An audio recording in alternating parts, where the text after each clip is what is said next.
Brother Ron, and welcome to We All Be News Radio and TV, the news-free Dixie for the 21st century.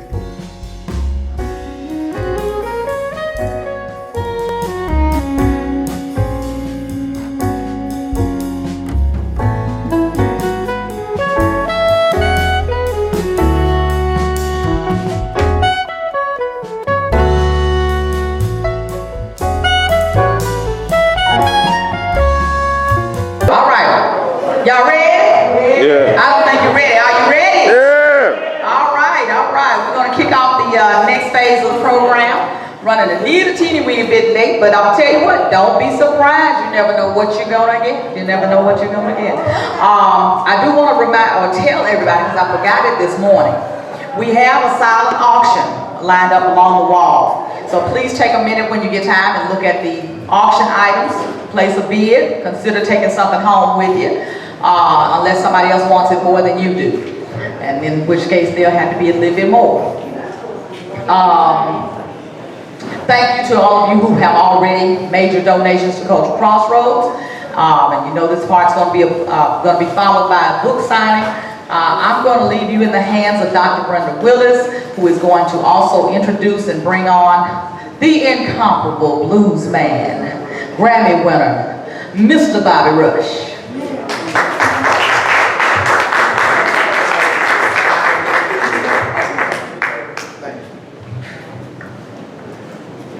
Okay, we're at the exciting part right now, and I'm so glad that you all have decided to come.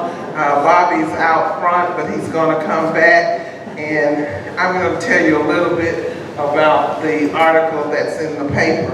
I wrote that article a few weeks ago on Bobby, and I had interviewed Bobby in December of year before last. And when I was talking to him, he was telling me the story about how he ended up in the business. And he said that he had gone to Arkansas, Pine Bluff, Arkansas, when he was about 14 years old. And he was learning different things from the guys, and they were doing minstrel shows at that time. And Bobby said that the guy asked him, somebody didn't show up. The guy asked him, boy, what do you know how to do? And he said, well, I know how to play a little guitar, and I know how to do the ham bone. And so he said, well, get on up there and start doing that. And that's kind of how he got his start with the minstrel show people. When he was doing the minstrel show, of course, you know, he was young, and there were adults in the minstrel show. So they showed him some things that only adults should know doing the minstrel show. But Bobby took all of that information in and made his own brand. And so while I was talking to him, I asked him, I said, well, are you familiar with the Rabbit Foot minstrels in Port Gibson? And Bobby said, yeah, I've been to Port Gibson with the minstrel show. And so he told me some stories about that and the times that he was in Port Gibson. And he has put, of course, a lot of his information in his new book, I Ain't Studying You, My American Blues Story. And Bobby has written this book telling and chronicling his life. Basically, all the things that have gone, a lot of the things that have gone on while he was on the road, what he's learned, who he's learned those things from. And so he has put it in the book, and this is his first book. Bobby is 87 years old, and I'm pretty sure there's probably enough information for 2 books, if not 3. So you all are going to have an opportunity to get the first book. And when I wrote this about him being the last Rabbit Foot minstrel, I got that idea because everything he was telling me about the Rabbit Foot minstrels and how the shows went and what went on, and I was like, well, that's Bobby Rush's show right there that I see today. And of course, he has those girls with him. Back during the minstrel shows, they had chorus girls also. And at that time, the women had to pass what they call the brown bag test. The brown bag test is, are you light enough to the same color basically as a brown paper bag. If you were darker than a brown paper bag, then you were not going to be chosen as one of the chorus girls. That was because they felt that they had to appeal to the white audiences, and they didn't want to see really dark-skinned people on the shows. And so at that time, if you were a chorus girl, you were usually light brown or lighter. And so those were the girls that were chosen. And that's a lot of carryover that you'll see sometimes in some of the HBCUs. The HBCUs used to only have light-skinned girls that had long hair. And nowadays you see they have evolved to where you'll see a dark-skinned black girl as one of the girls out front. But that's kind of how that started. Back during the minstrel shows, and that was one of the criteria that you had to meet in order to be one of the chorus girls. They had an exhibit here at the Crossroads Center a few years back, and in that they had an exhibit that showed Bobby Rush, and on one side of the exhibit with two dancing girls, and then on the other side they showed a chorus line of black women that were with the minstrel shows. And that was the first time that I had been introduced to the minstrel shows, and then I went ahead and interviewed Bobby because I saw such similarities in him and his show based on what I had learned from the exhibit that was here at the Crossroads Center. And I write for the Jackson Advocate newspaper. The Jackson Advocate is the largest black newspaper in the state, and it is the oldest black newspaper in the state. Charles Tisdale was the publisher for many years, and his wife Alice ran the paper with him, and they also have a daughter now who is the publisher, Deanna Tisdale of the Jackson Advocate. Anytime you hear a newspaper that has the word advocate in it, that lets you know and identify that it is a black-owned newspaper or publication, just like the Crisis used to be, and the one in Baton Rouge also. Anytime you hear the word advocate. Okay, I see that our guest of honor has come in, but I'm going to tell you one thing. Bobby Rush is known as a blues singer, but in true reality, Bobby Rush is a comedian. I think that's his alter ego. He wanted to be a comedian, and so he always has little things to tell you about, you know, little jokes to tell you. Now, I have one thing that I want to tell you, and Bobby will steal this from me. I know he's going to use it later on. Okay, all of you all are pretty much from the country, right? Okay, when you know you're from the country, when you're driving down the road and the person says this, you know what that means? How you. If they say this, that's how y'all. If they put up 3 fingers, you know what that means? How you and your mama them. Okay? So that's my joke for today, but I'm sure Bobby Rush got a lot more to tell you than I do. One thing that you all might not know is that Bobby Rush has also been an actor. He's been in movies before about Mississippi and about the blues. One of the things that he was in was the Dolomite movie. And in that movie, when I interviewed Bobby, I said, Bobby, you were in that movie? And he said, yes. And I said, well, did they have a script and everything for you to, you know, go by? And he said, no, I played Bobby Rush. I don't need no script to play Bobby Rush. I've been playing Bobby Rush for over 80-some years. So when Eddie Murphy and them did the movie, they didn't have to give him a script because he played Bobby Rush. Ladies and gentlemen, Bobby Rush.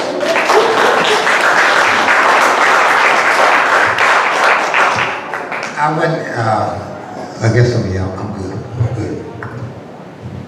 I wasn't inside of this side of the building, but I was in the front. I could hear you talking those great things about me, what I've done, what I did, what I plan to do. Thank you for that kind introduction. I don't know why I can live up to all those things you said about me, but I did learn a few things. I think number 2 was what number 3 was how you, your mom and all of them? Number 1 is how you. Number 2 is... Do that what? I don't know about that.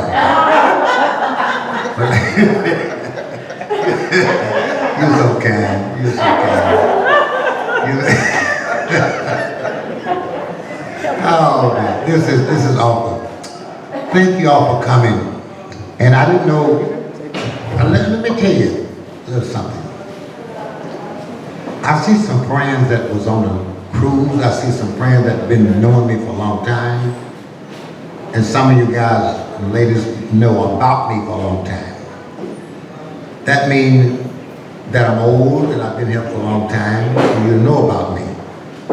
So thank you for letting me be myself.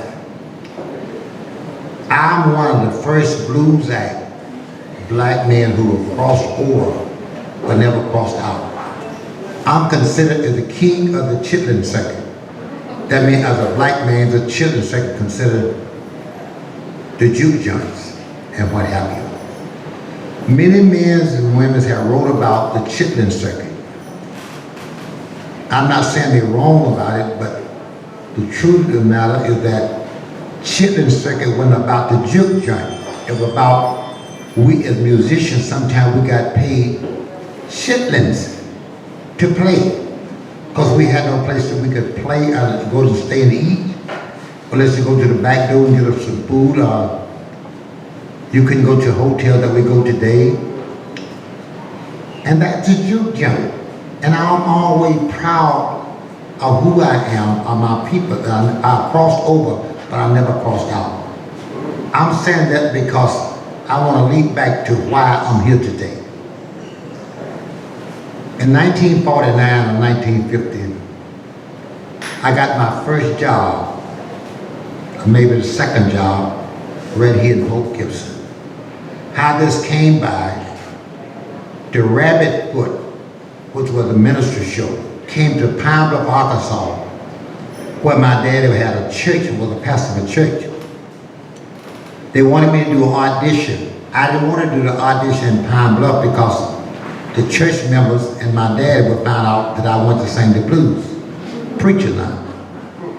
So I got a guy to bring me from Pine Bluff, Arkansas to Port Gibson for the Rabbit Foot ministry show, right here. A.L.L, James, Moose John, and a few other guys did an audition just a few blocks from here. Did the audition. After and I had my little guitar in my arm. And after they did, A.L.L, James went in and did the audition. The 2 white guys said, "You did great, A.L.L. You did great. We'll call you. We'll let you know." He said, "How did I do?" He said, "You did great, man." And when he walked away, the guy was said, "Man, did you hear that? That sound like yes." And the other guy would go in and do the audition. Moose John went in and did his audition, piano player. He came out and said, "Whoa, John, you sound good." When he walked away, they would tell each other, "Man, did you hear this? That sound like yes." And by that time he did 2 or 3, I'm sitting in the corner with my guitar right here in Port Gibson. I'm just a teenager. One guy said, "What are you here for, boy?" I said, "I'm here for audition." He said, "What do you do?" I said, "I do a lot of things." He said, "Hey, Sam." He didn't use the N-word. "We got an N-word out here talking about he could do anything. What do you think about it?" He's just like the rest of them coming. "What can you do, boy?" I said, "I do anything." Because I was afraid to say I play guitar. Because A.L.L James just went in and he was a better player than I ever could be. He said, "What do you do?" I said, "Everything and some everything." He said, "Show me something, boy." I got up and I said, they hired me. For doing the hamburger. Right here in Fort Gibson, they hired me. Then I went and put a band together called Bobby Rush and the Four Jivers in 1950, last of 1952, early 51, last of 51 and 52. And I named it the Bobby Rush and the Four Jivers. A.L.L. James was one of them, and Freddie King, one of the bands that I put together. All the guys he turned down, I hired him for Bobby Rush band. Now I was a worst player, but I'm a good businessman. So that, I got to tell you that A.L.L. James was living in Canton, Mississippi at the time. So that was a guy in Chicago named Lee Robazine.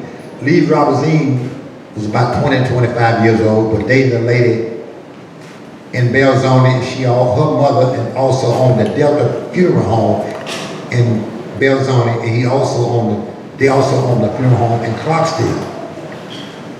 So I said, Elmo, I need to go to Pine Bluff, Arkansas, play a jackrabbit next week, and I need a guitar player.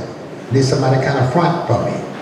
He said, I can go, but man, I got to have $15 a night. I said, I can't pay $15. I can pay you $15 for the weekend. He said, oh, I can't do that. By that time, my friend, who was getting married to this girl from Chicago, he was from Chicago, the girl was in Mississippi, her mother and father owned the funeral home. So I said, Lee Robinson, what you doing this week? He said, I'm not doing it next Saturday. I said, will you take me to my gig? He would take me to his gig every night. He was off in the hearse. And I would let him stop a few blocks from the club because I didn't want nobody to see me getting out the hearse. But it was a new Cadillac, the hearse. So the next weekend, he said, Bobby Rush, I want to play with you, but man, you ain't got enough money. I said, Elmo, all I have is $10 a night. I can give you $30 for the weekend. He said, I can't play that. By that time, my friend's wife walked by, all stacked like a brick, whatever house. He said, wow, who is that? I said, it's my friend, his wife. He said, man, I'd do anything for that. And I walked away, I said, what you say, Elmo? I said, maybe I can pick this up if you play for me. He said, man, for that, I play free. I said, free?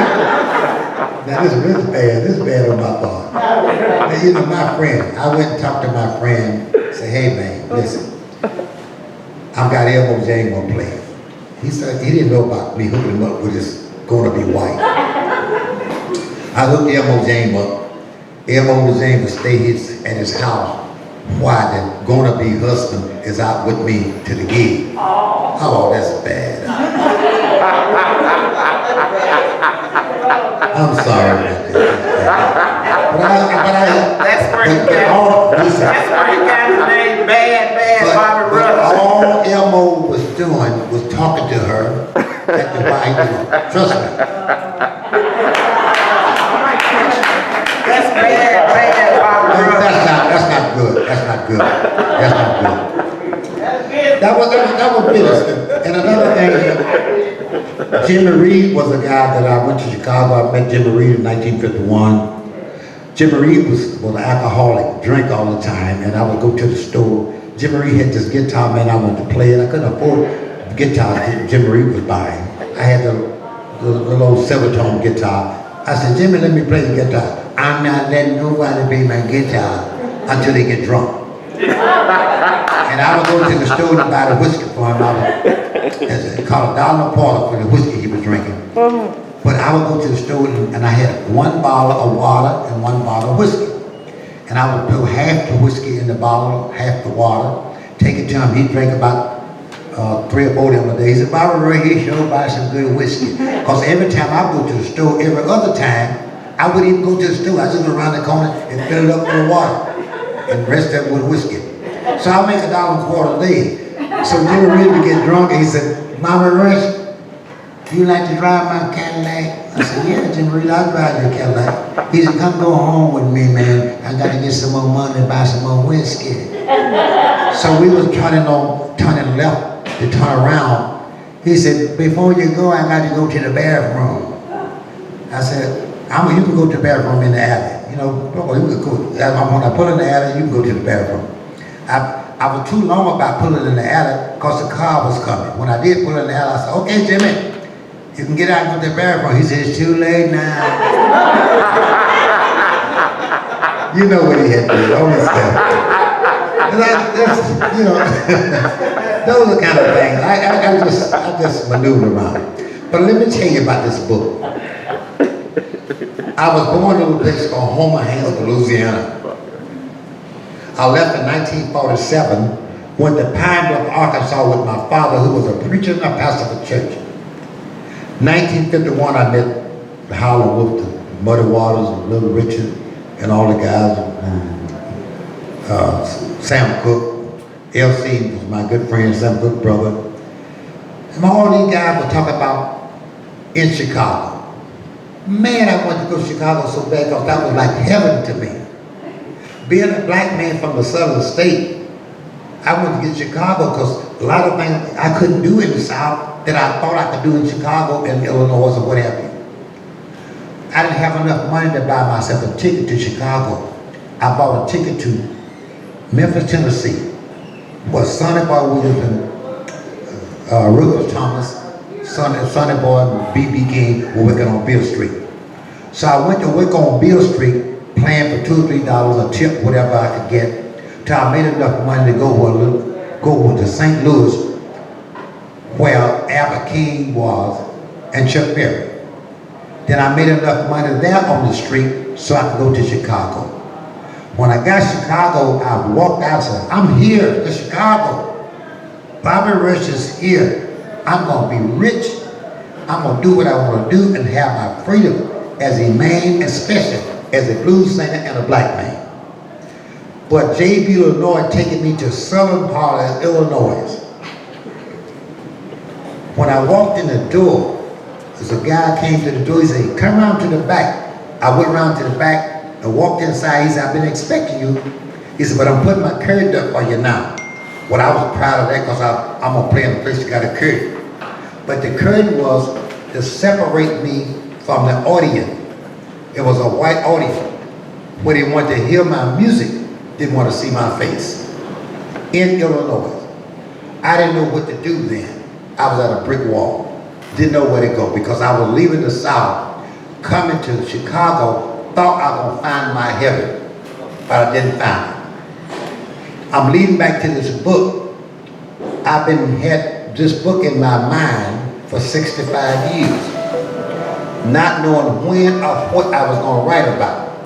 If I had knew a few things a year or so ago, I probably would have wrote something different when I saw the march on the White House. Because I found out that everything had changed, but so many things remain the same. I understand that being a man and a black man, the black lives matter, but to me, what matters most is your vote. I'm trying to let people know that this book don't mean that I had the worst treatment than anybody in the world. It's just that I had enough of treatment to display it, let you know that what I went through, my ups and downs, my valleys, my hills, if I could make it out of this, what I've been through, you can too. All right. That's what I want to get out of this book. I'm also telling the truth in the book about the opportunities. I didn't have the opportunity to do some things that I wanted to do in record-wise. But all the record companies that was owned by mostly white companies, but they weren't the only people who did me wrong or did musician wrong. I talked about in this book, and they're gonna give that to me, talking about the Willie Dixon kid. Willie Dixon got a name, he wrote all these famous songs, and his children and grandkids make a lot of money off of something he wrote. But how are you gonna write for a man who couldn't read or write? I know the real truth, but a guy know the real truth. I'm telling them now that they did the Cadillac record. They did the Cadillac movie about the record company. It was a good movie, but it wasn't true. I didn't say it wasn't good, but it wasn't true. Because I remember when I went in 1951 to Chess Records to get a contract, and I happened to read on a pamphlet that said, the union is merging 10 and 208. Bo Diddley was sitting there, Little Richard was sitting there, Johnny Hooker, Smoker Hall, Muddy Water, Holland Wood wasn't there. Bo Diddley said, what you say, Barbara Rush? I said, here's a pamphlet. The union was merging. The union was already there, but the union was separated because the white side of the union represented the white musician and the black side represented the black musician, who wasn't getting equal representation. I said, this is going to be great now. By that time, Phil, who was the brother of Leonard, walked in. He said, where did Barbara Rush get that information? He said, off your desk. He got the paper and brought it to me. He said, what that say, boy? Talking to Barbara Rush. And Bo Diddley laughed at me. He said, like I shouldn't have read that. I didn't know that. I read it again. He turned to his brother, so we can't use that nigga because he can read it. I didn't get the contract. Muddy Water, Hollywood, they all got the contract. I was there. I could speak the issue because myself and Buddy Guy know the truth, and we telling it. Now they're gonna be mad about this. We're talking about Willie Dixon children because they're taking money from their table. But what about Bo Diddley? What about Muddy Water's children and grandchildren? Because who in the hell can write hoochie coochie? Nobody but Muddy Water. You follow me? I've been taken like that too. Now I'm putting the cover off. Follow me? I'm the one of the last one who can pull the cover off because I know the story. I am the oldest blues singer with this many records, not the blues player. There are a few guys older than I am. But there ain't another blues singer in this world have 397 records at my age.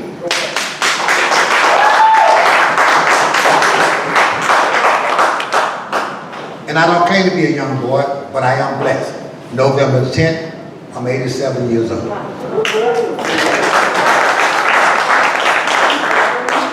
I want you to know that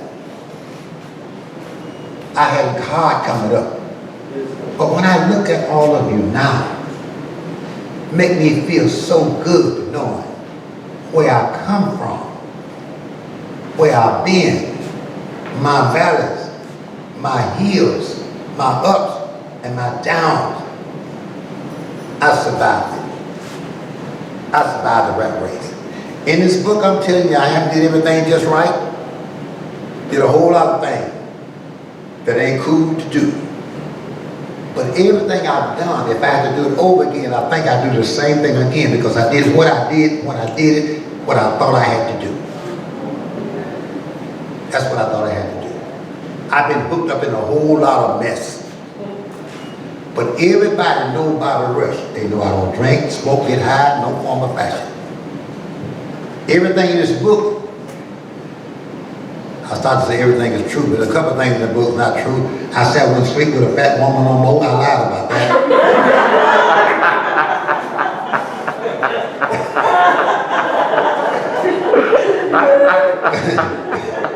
I told you all.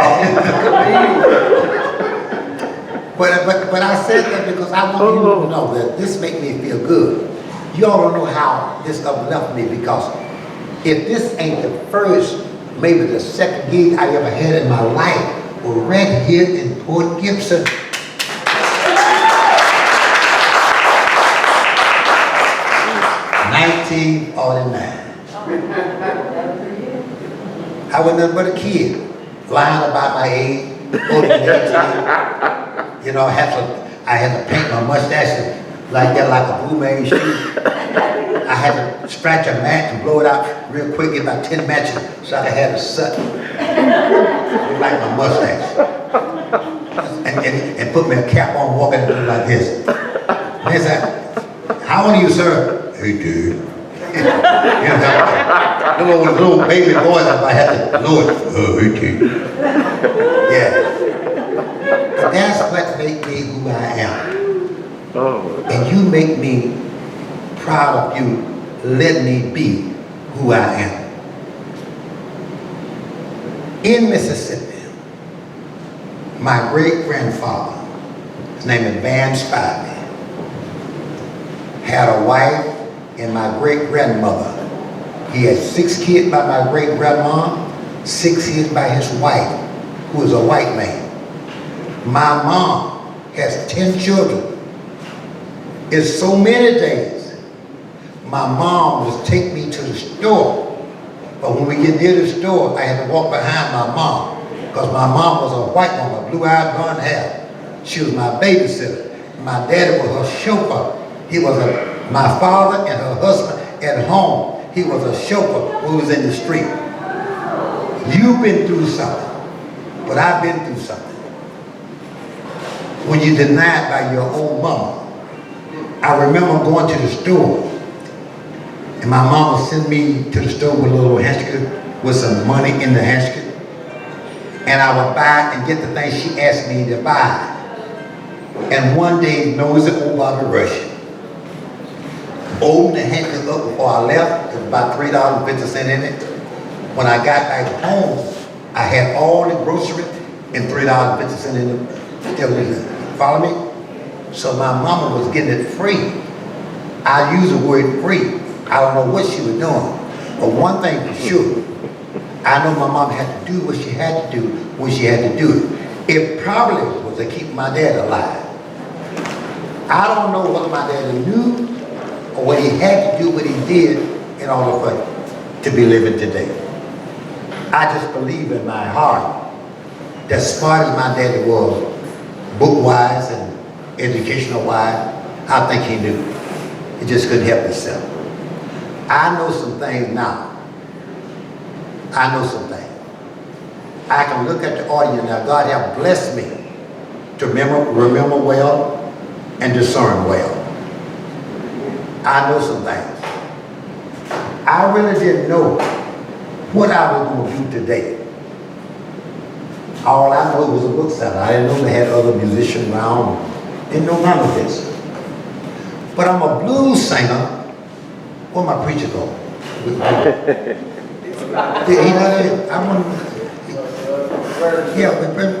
What's his name? Bill Clark. Clark. Barry Clark. Well, Reverend, tell Reverend to come on back here. I'm a blues singer, but I'm a biblical study. I'm not a religion nut. I'm a biblical study. Where my Reverend? Sit down, Reverend. Sit down. I'm a blues singer, but I'm a biblical study. I didn't know where I was going today, but I remember someone said, I had talked, the Reverend know where I'm coming from with this. Someone said in a situation, where's the Lord's Supper going to be? Someone said, go down to the fork of the road, you see a man with a jug, follow him. Someone said, you see a man with a jug of water, follow him. Nevertheless, they both had a jug. He said, when you get to the upper room, there's someone in the upper room will come down and take you to the upper room. So that tell me the man with the jug didn't know where he was going. I was the man with the jug today. I didn't know where I was going, didn't know what I was going to do. Red walked up and said, you need me to do your guitar? I said, I got it. The man with the jug. I didn't know what I was going to do, didn't know what I was doing. But faith and trusting. But one thing you should do it, not better do it. Be careful how you approach myself or other people like me who believe in doing you right. Because that's a dangerous thing. Because just because I don't act on certain things, that don't mean I don't know. When I was 7 or 8 years old, my daddy told me, say, son, I got 10 kids. I want you to get out of school so you can help me raise the other kids and send them to school. How would I mean? He didn't tell me why or what. Being a biblical study with my father as a preacher and a pastor, I obeyed him. Come out of school. Went to work in a gym. He said they won't pay you but $3 a week. But you can get all the information that I need and my people's need. They had a table It ain't nothing but Dow Jones, but black people didn't know anything about Dow Jones as a whole. They would sit around the table and talk about the ups and downs, what they gonna sell, when they gonna sell it, how much they gonna sell it for around this table. And I had a rag in one pocket and sand in another pocket. I would throw it around the table and on the white men's shoes and get out on the floor and wipe it up so I could hear the news. And I would go home to my daddy. He said, what you hear today, son? I said, you can sell the peanut, but you can sell no cotton. You can sell this, you can't sell that. And I'll tell you what to sell. And my daddy would like the Martin Luther King in the neighborhood. He would go to the church 10 o'clock on a Sunday morning. He would get everybody around at 9:30 to tell them what to sell and not to sell for my information.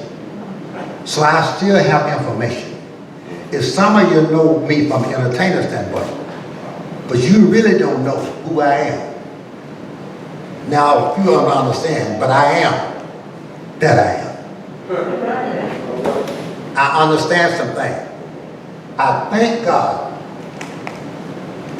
that taught me how to remember, because I had to remember everything was said. In a little shack down by the bay, not far from New Orleans, there was a pretty woman out there when I was about 19. She went and told her daddy she wanted to marry me. And the look on her daddy's face really was a sight to see. He said, get out of here with you and don't you come back no more. Well, I wanted to meet her daddy like a young man ought, but he didn't want no biracial blues singer to get married to his daughter. When I went by the house that day, he met me at the door. Dad, mom, big brother, John, the dog named Bo. Singing, get out of here and don't you come back no more. Well, the kids throw rocks at me and stick the dogs on me and made them tear all my clothes. I was running fast trying to get away down a dusty road. I was running fast trying to get away and I crossed the railroad track. I could hear the kids throwing rocks at me every time I stopped to look back, saying, get out of here and don't you come back no more. When I sneaked down to get married, the judge said, you decided to swear, take this woman for your lawful wife, not a one-night love affair. Before I opened my mouth to say I do, guess who walked in the door? Dad, mom, big brother John, that damn dog named Bo. When I thought right then I wanted to get married anyway, I had to find a way to elope. I decided to go to Las Vegas to get away from my nosy folk. As soon as I got to Las Vegas, the same day I walked in, there was all the kids, all the friends, that damn dog again. All I did to say you, let you know that God has blessed me. So don't you say anything around me, because shit, I remember.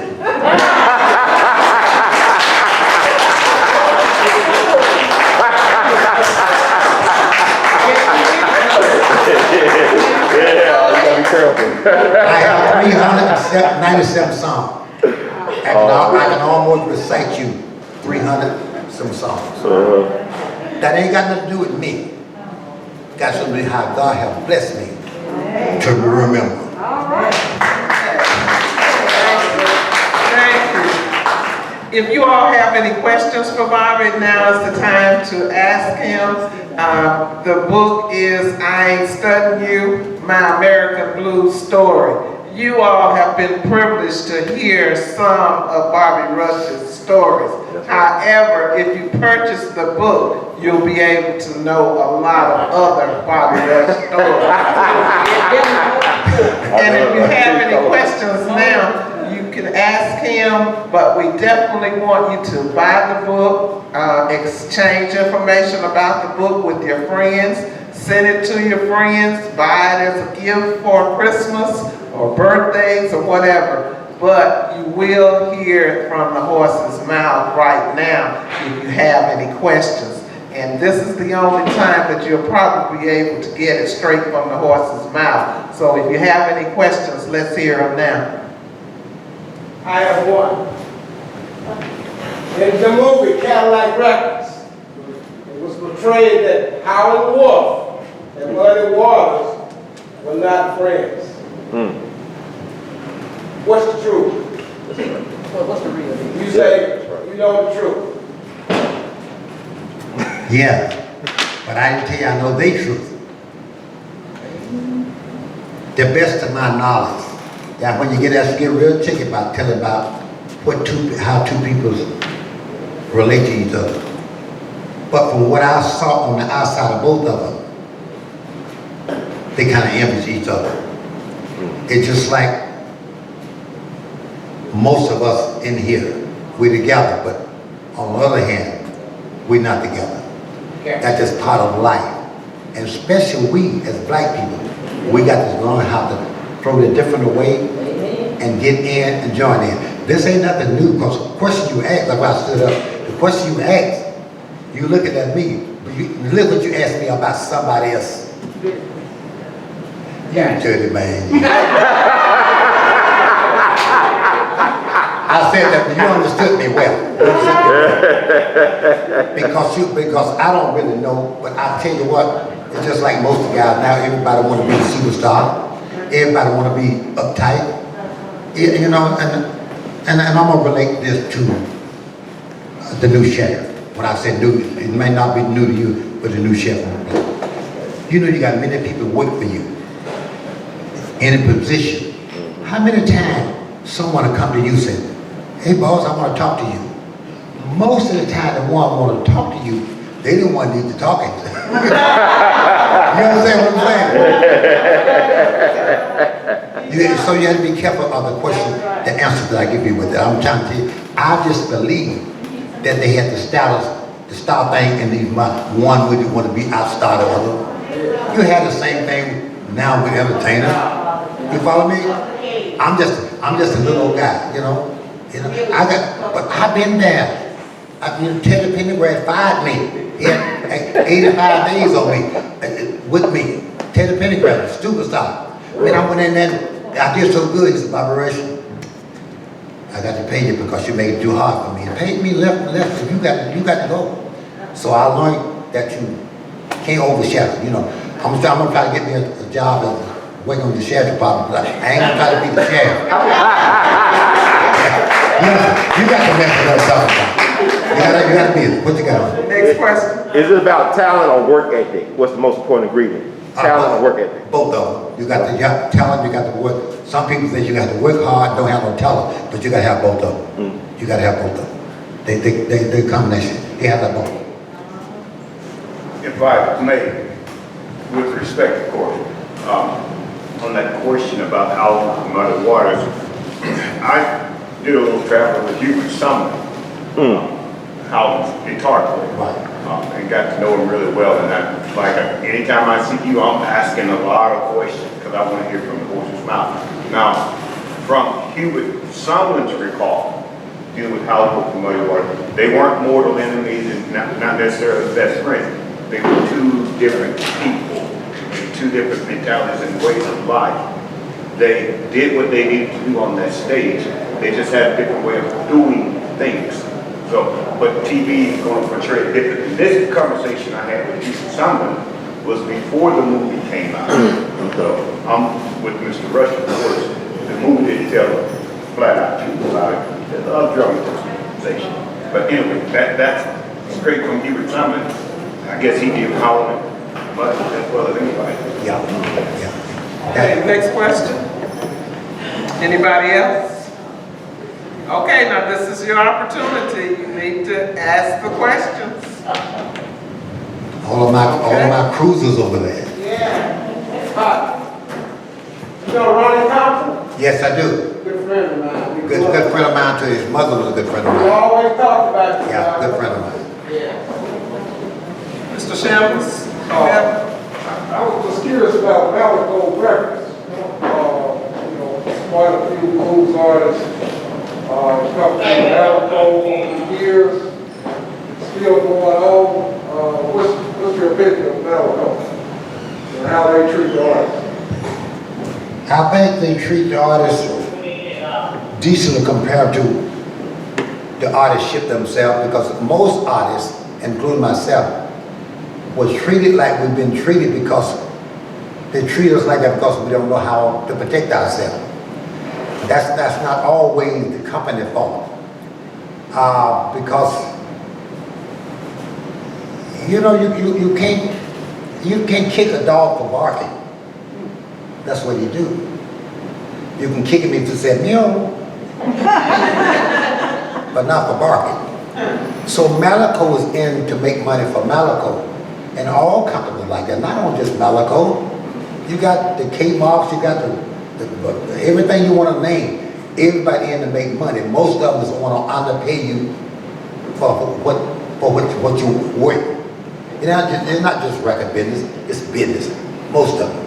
You know, I see since the virus in like this, you got people lined up to go through the driveway now to get the food. The company make a lot of money. They got one person in there serving everybody now. We used to have 20, 30 people. Now the McDonald's, they got but 2 people that are handing stuff out the window. The McDonald's make more money than they ever made in their life. I'm using McDonald's. All of them. That's the way it goes. I'm doing decently by myself now because I'm blessed man to do acoustic today. I don't have 9 people around me to pay off. It's bad for the 9 people, but it's more money for me because I ain't got nobody to pay off.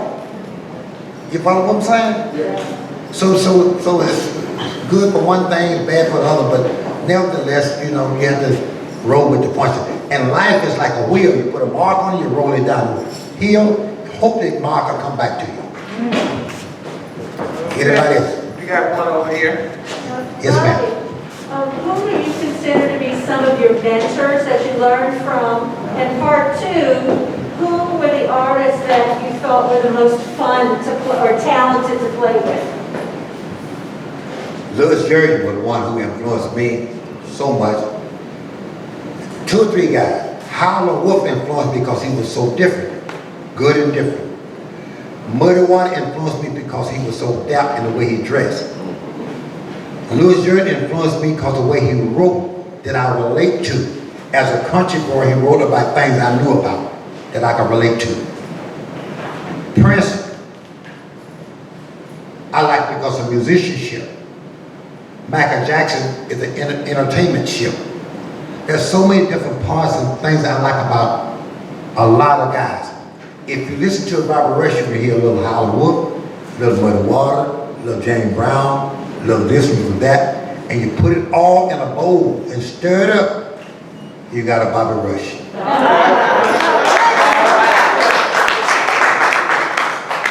Okay, any more questions?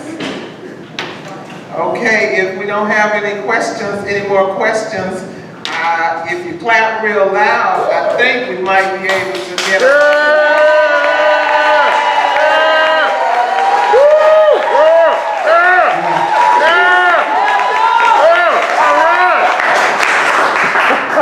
I want to say that thank you for what you do. And certainly I thank my 2 brothers for what they do, my home brothers. Theodis always talk to me, your brother just love you guys, man.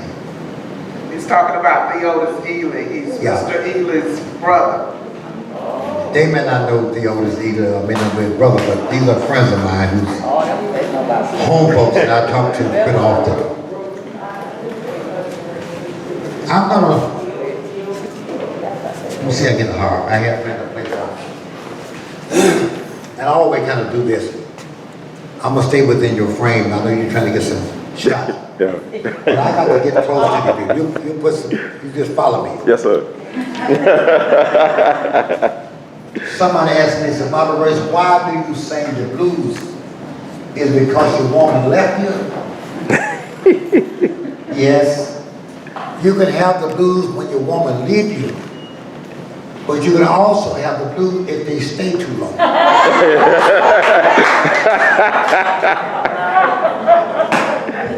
Let me show you where I'm coming from.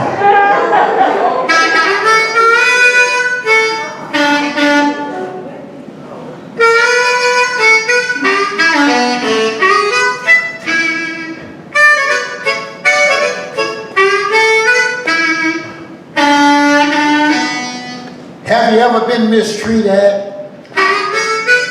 by someone you shouldn't have loved?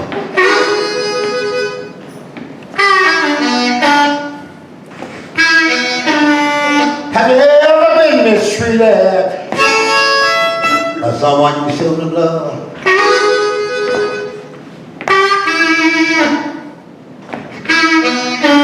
Out of all the men my woman could have left me for, she left me for the garbage man.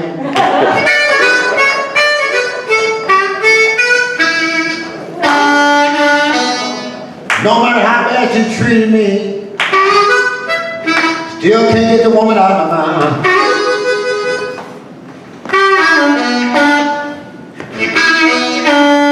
No matter how bad she treated me, still can't get out of my mind.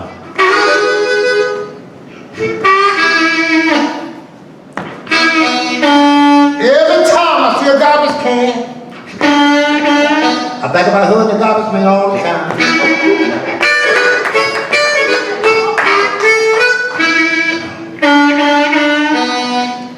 If I ever get my woman to come back home, I'm gonna buy myself a garbage truck.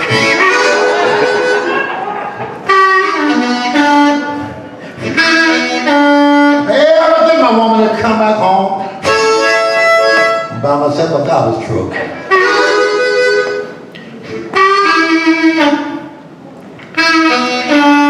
When my garbage can't get full, I'm gonna take it and dump it way out in the woods.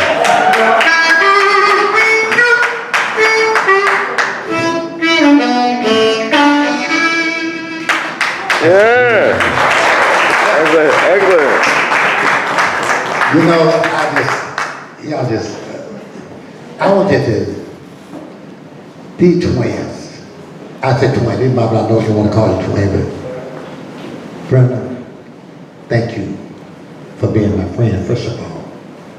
Thank you for what you do, what you've done, what you plan to do. To the ladies, don't disrespect the way I do what I do, because I do respect the ladies. But I do have a problem. In fact, I got 3 problems.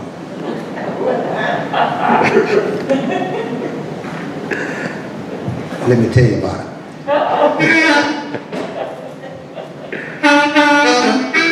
I got a problem, and all about to get me down.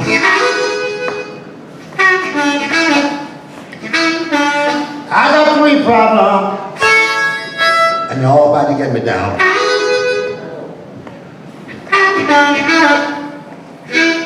Well, I got a problem with my woman, with my girlfriend, and my wife.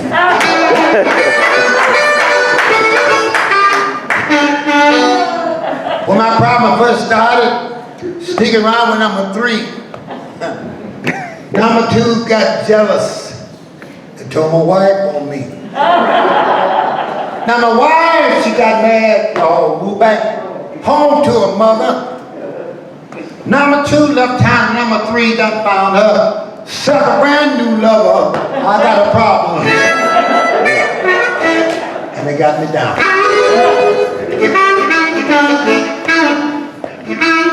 Well, I got a problem with my woman, with my girlfriend and my wife.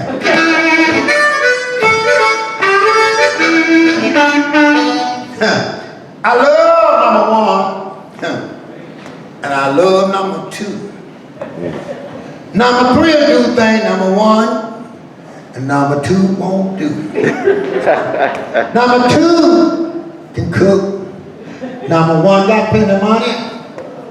Number 3 can't cook, don't have a dime, but you know what, she sure got good honey.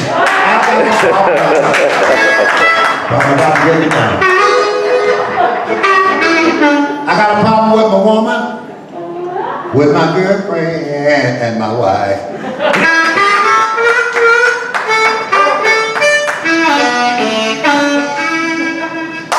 Yeah.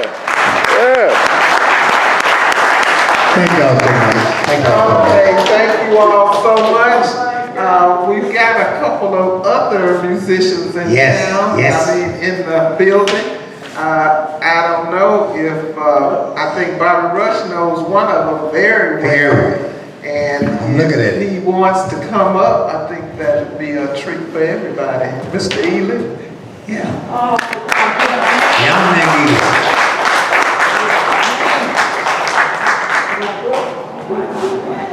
I didn't know this was gonna be on. This is a blessing.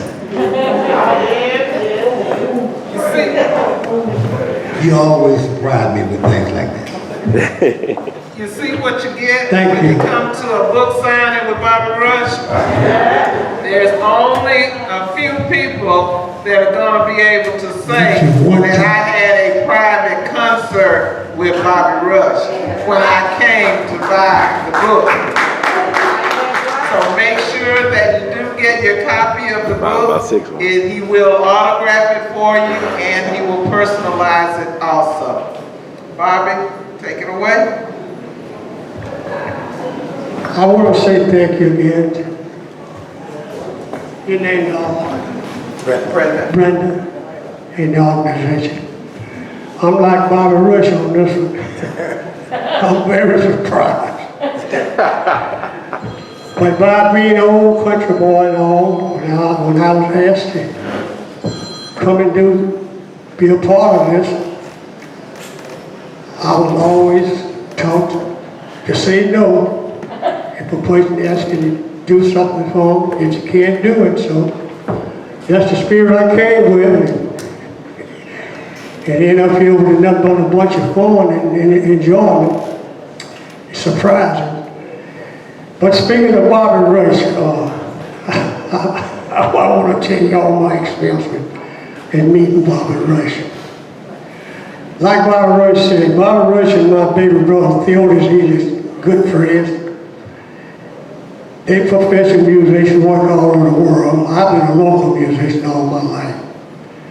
But I think I'm pretty good, but I just never wanted to get on the road. So I always stayed home and kept a job, stayed with my wife and 2 children, played junk joints everywhere, and a few other places. But in meeting Bobby Rush, my baby brother, Bobby probably don't remember this now.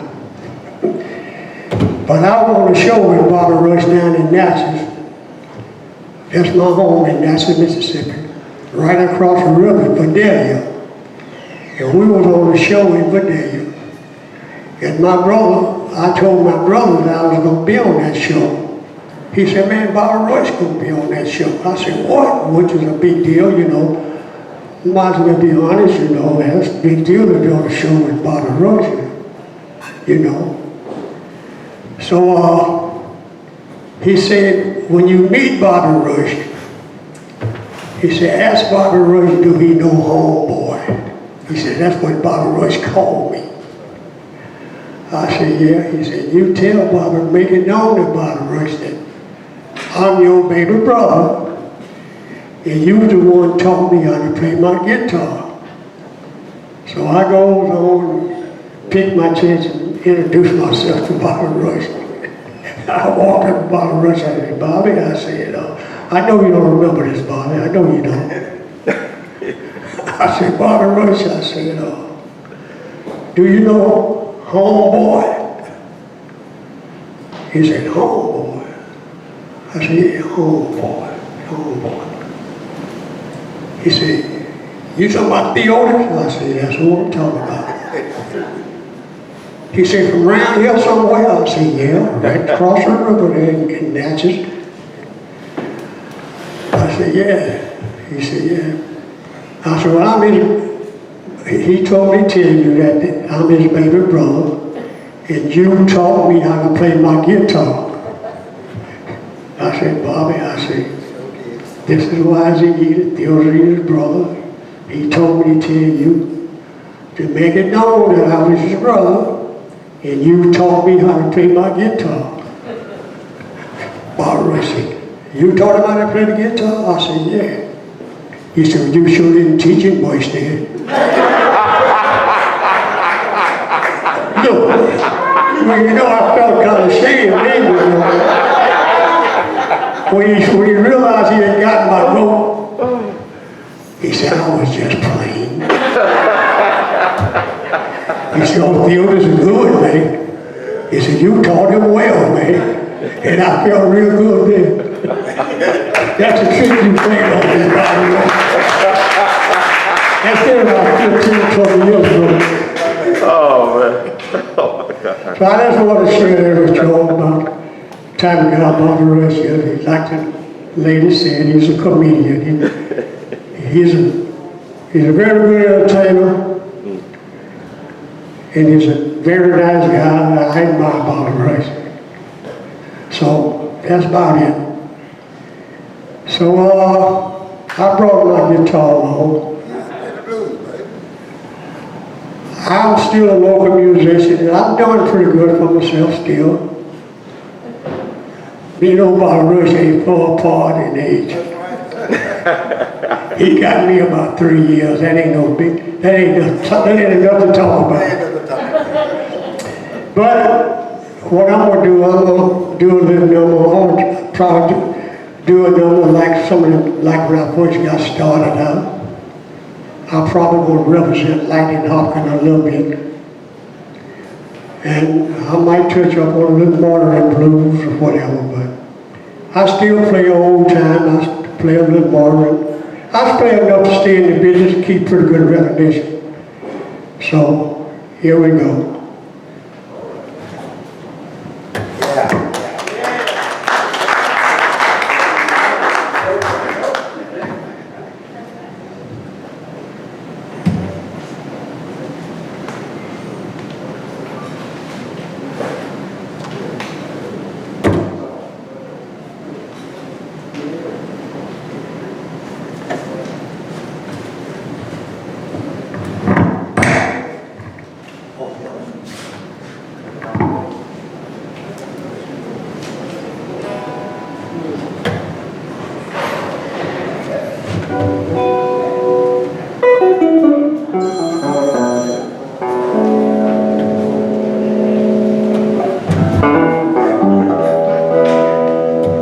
One, two. Could you put a little treble in that mic? I don't know. That'll be all right.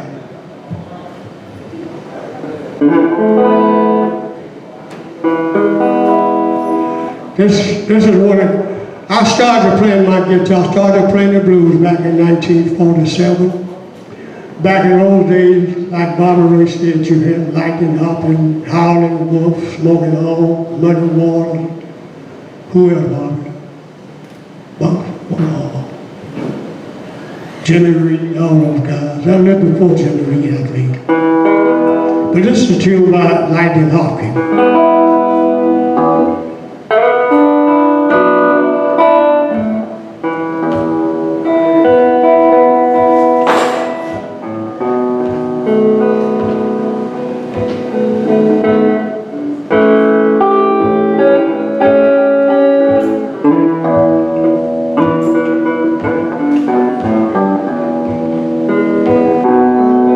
Give me back that wig I bought you, baby. Baby, now let your head go, boy.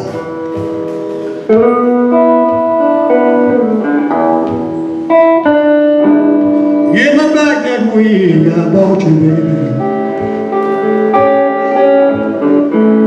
Baby, now let your head go, boy.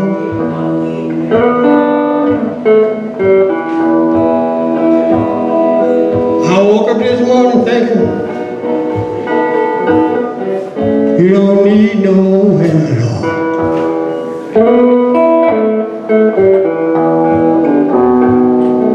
I don't want no woman if I ain't no longer now.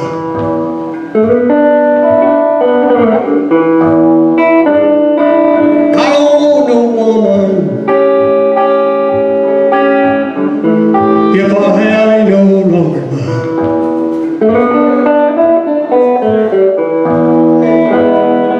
Oh, you know she's worth trouble. She'll keep you buying wigs all the time.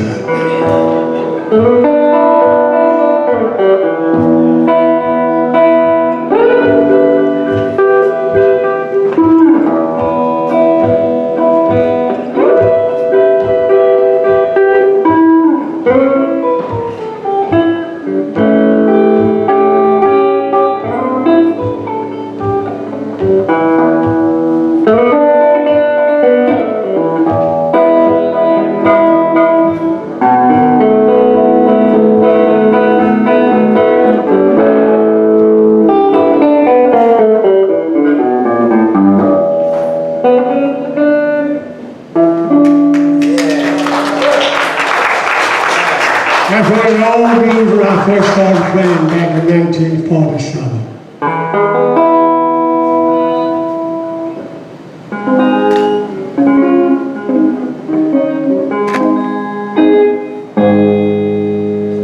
This was one of my originals. that I have on my CD. I've been crying night and day ever since you've been away. Please forgive me, I was wrong, and come on.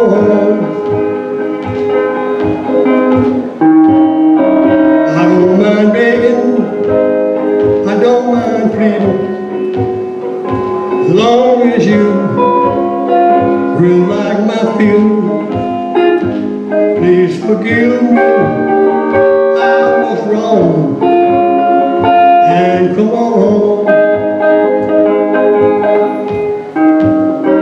We used to have so much fun together. That's why I hate to part. Had not been my mistake, darling, you know I wouldn't take it so hard. I can't sleep, I can't eat a bite, I can't even sleep at night. Please forgive me, I was wrong, and come on.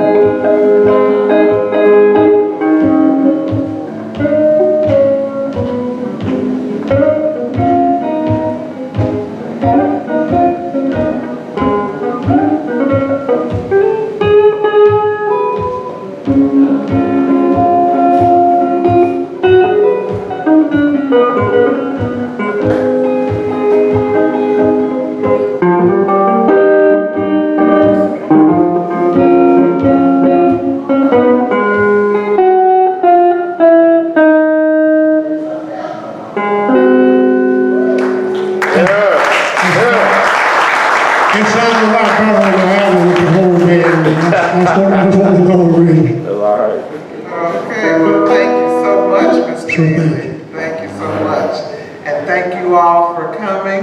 And this will conclude the part of the entertainment. And you all have a program tonight from 5 to 7, I believe. And there will be music, food, and entertainment at that time. You have a question? Yes, I was told before you that Mr. Roger would personal autograph the books that we purchased. Yes, he will. Okay, thank you all. If you have a book and you want it personalized, bring it, and Mr. Rush will do that.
Hey everybody, this is Brother Ron. I am asking you all to do me a big favor. Think about supporting the We All Be movement. Your donation is tax deductible. The We All Be Group Incorporated is a recognized 501c3. And I'm just asking you all because I want to keep on bringing y'all quality work through the way that I know how to do best. And I'm going to sing my praises and toot my horn. A lot of y'all were not hip to Dick Gregory until Brother Ron brought him on the We All Be platform, until that jingle review we did. Y'all seen another side of Judge Joe Brown, and Judge Joe Brown's message has been amplified. But it was We All Be that brought Judge Joe Brown to y'all back in 2014. And so many others. And we covered so many things. So help us out so we can help you all. Peace.